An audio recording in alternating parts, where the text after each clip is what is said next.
Happy May Day.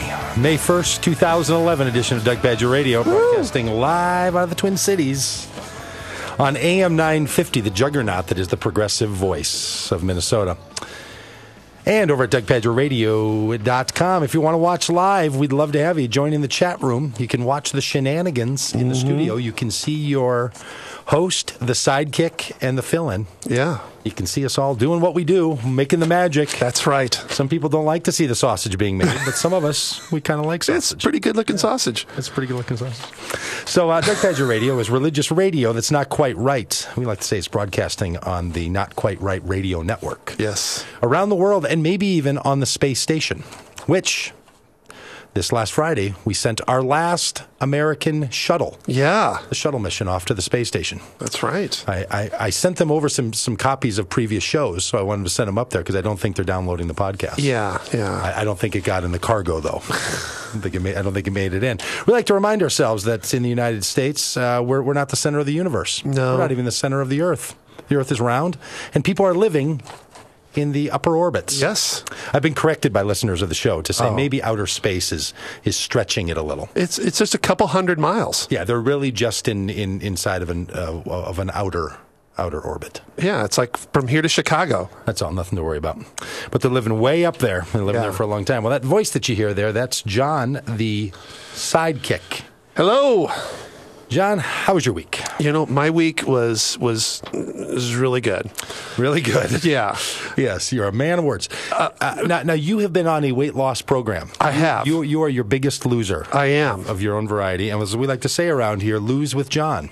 That's no right. one loses quite like John. No. In fact, I've set up a Facebook page that the listeners can follow. Really? Yes. If they just go to, put in the search bar, Thong Along with John, and you'll get to participate with me as I pursue my summer goal, and I'll encourage you to pursue yours as well. You could see my weight training and weight loss tips, and keep you up to date, and you could share your experiences.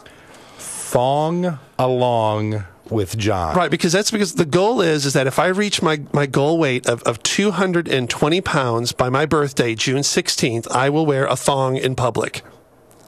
Now, who's going to be encouraging this goal of yours? Interesting. I've received a lot of pushback on that. They're like, "Well, we don't want you to reach your goal because no one wants to see you in a thong." Well, let me ask: what does public mean? Are you going to be at Lake Calhoun? Are you going to be at one of the big city lakes here in Minneapolis, where you're out playing beach volleyball? Well, if you go to the Thong Along with John Facebook page, you can suggest the venue. So go to Thong Along with John. I don't have the URL set yet, so like the page, I'll set the URL, and you can suggest what venue, what context I should wear my thong in public. This is just so disturbing in so many ways, because I'm now on the Facebook page, Thong Along with John, brought to you by Doug Pagitt Radio Network. Yes. And the profile picture for that page is a thong. Well, it's not on. No. And do you know how many pictures of thongs I had to go through to find one that would be appropriate? And that one, some of you find offensive, but. Ian, the fill-in, how was your week? Different than John's. Let me just ask you, Ian. Yeah. At any point this week, were you ever tempted to search the internet for pictures of thongs? No. Okay, no, I wasn't either. I don't think the word thong had even come into my brain this week. That would have been just enough. wrong. Well, it won't leave your brain this next week, will it? It's just it's burned in there, my friend. Well, how's your week been? You went to the dentist. I went to the dentist. How did it go? It was good. It's the first time I've been to a dentist that wasn't I'd gone to the same dentist my entire life until this week. And now that I live in Minneapolis, went to J&D Dental. How did you pick a new dentist? How does one do that? Well, they advertise on our station here. So I went down there, and J&D Dental. J&D Dental, downtown Minneapolis, and I was very impressed. You were? I was. Did they try to sell you any additional services than what you went in for? No. Really? I had to get my X-rays and all that. I mean, I go into the stuff. dentist, and you would think that I was renting a car from the National Car. It's unbelievable. Yeah. How about if we put some teeth in your head? How about you get a crown? How about try that undercoating. Oh, they said my they might want to goodness. take some out. So. Oh, really? You're a little thick in the gum line. Yeah. Yep. Yeah, I have a very, very fearful experience with dentists. Really? All of them. Yeah, I'll go to them once and then I don't go back. People have told me it's probably some kind of psychological issue.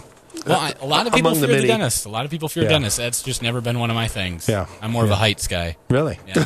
Some people, they weren't like on the 30th floor of some big No, tower they were on the downtown. first floor. It was perfect. Perfect. You didn't even have to go into an elevator. Nope, right off the street. Yeah. So what did you do? You went in for just a cleaning? You went in for just a checkup? Well, I had to do everything. Yeah, it'd been about 5 years since I had my X-rays, so they did that and did the cleaning, and I found out I have my first 3 cavities ever. Here I am, 30 years old, never had a cavity. Now I got 3. Really? Awesome. Yeah. Well, Good news. it's because your body is starting. If you're 30, that means your body has stopped now in the last few years of increasing, and it's starting now to decompose. Thank you. That happens to all of us, and you're just on the slow slide. Yep. So now it's time to start fearing the Reaper. Excellent. Not just fearing the I've been doing that for 30 years. You've been fearing the Reaper? You've been afraid of the Reaper? Well, hey, we've got a lot going on the show today. We're going to have Great a show. conversation with a fellow named John Newman. John has written a book where he tries to explore the connection between the teachings of Jesus and yogic mysticism. Yeah. Yogic mysticism. He's going to suggest that yoga is even a bigger category than what the Hindus do. He's going to suggest that the Hindus borrow yogic practices and that Jesus is actually one who's teaching is far more like a yogic teacher. Interesting fellow. Than you would otherwise have suspected. Yeah. So it's going to be an interesting conversation. We're going to be joined by natural health coach Shelley Pagitt. Yes, we will. She's going to be bringing us natural health tips, and of course the cripes. Come on, you got to be kidding me! And the right on for today. And we're kind of getting back in the flow of things around here. Sure. You know, we've had a couple of weeks with some fill-ins. Yeah. People who did a great job, Tony and Carla. Then we had the big Easter extravaganza last week, which I just can't quit thinking about Easter. We're now in the post-Easter week, and people that don't know their religious calendars, don't know that the church people tend to they'll stretch out these holidays for months, months. They're milking that Jesus thing. Yeah. They'll begin them 40 days ahead of time. Yeah. You know, you get a 40-day period before Christmas, you get a 40-day period before Easter, and then you've got an entire season after that. Yeah. It's really quite something. So we are in the Easter week, and you might be greeted by your particularly religious people, reminding you that you're inside of your religious weeks. How was your week, Doug? Well, it was okay. I was traveling a lot. I'm in the midst of extensive travel right now. So I have been on an airplane so much in the last month and a half, 2 months. I don't know, 25 flights or 30 flights or 70 flights. That's a lot of TSA pat-downs. That's a lot. And you know what? Only one time did I get the full greeting by the guy. Yeah, just one time. Yeah, you know, they come all the way up the leg, and I'm telling you, that is unbelievable. And you know what you don't have a choice in? You don't have a choice in if you want a male or a female. Oh. They just tell you, if you're a guy, you get a guy. Oh. Yeah, it's not like you going in to get your hair cut, and I don't want to bring that up again. It's not like when you go to a massage spa. Yeah.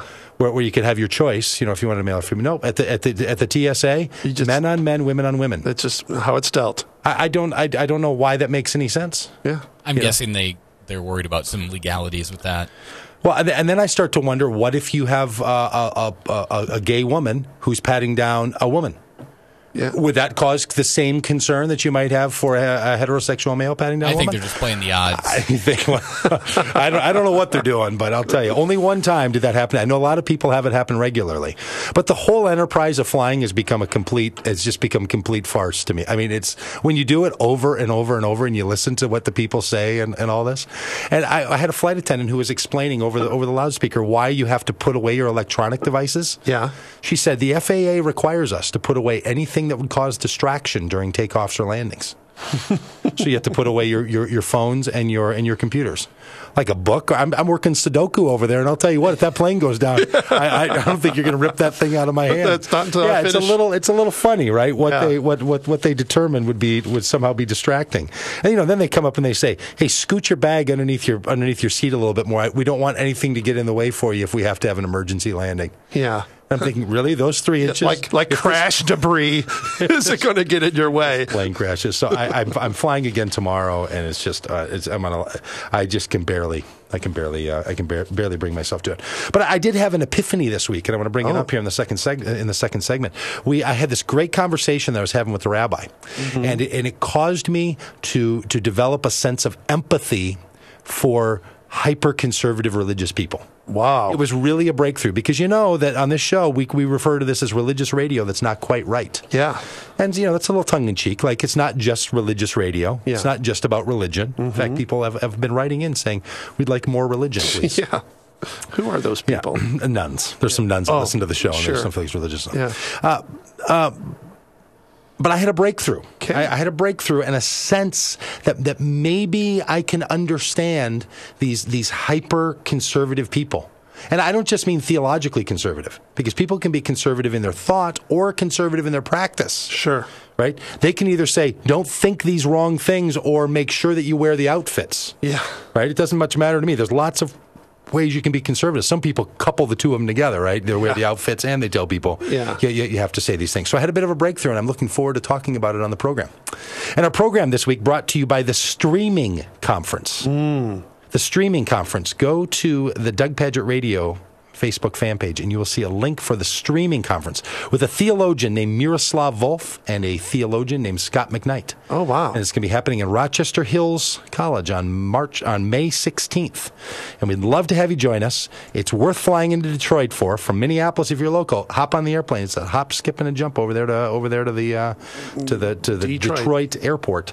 If you're coming from anywhere else in the country or around the world, it's going to be worth your time. So the Streaming Conference bringing you Doug Pagitt Radio today. Hey, we're going to be back here, and I'm going to tell you about this little empathy that I got for the conservatives. We're going to be joined by natural health coach Shelley Pagitt and by that John Newman talking about Jesus, a mystic teacher. This is our little afternoon delight, your religious radio that's not quite right, on AM 950, the voice of Minnesota, and DougPagittRadio.com. So excited, sky rockets in flight.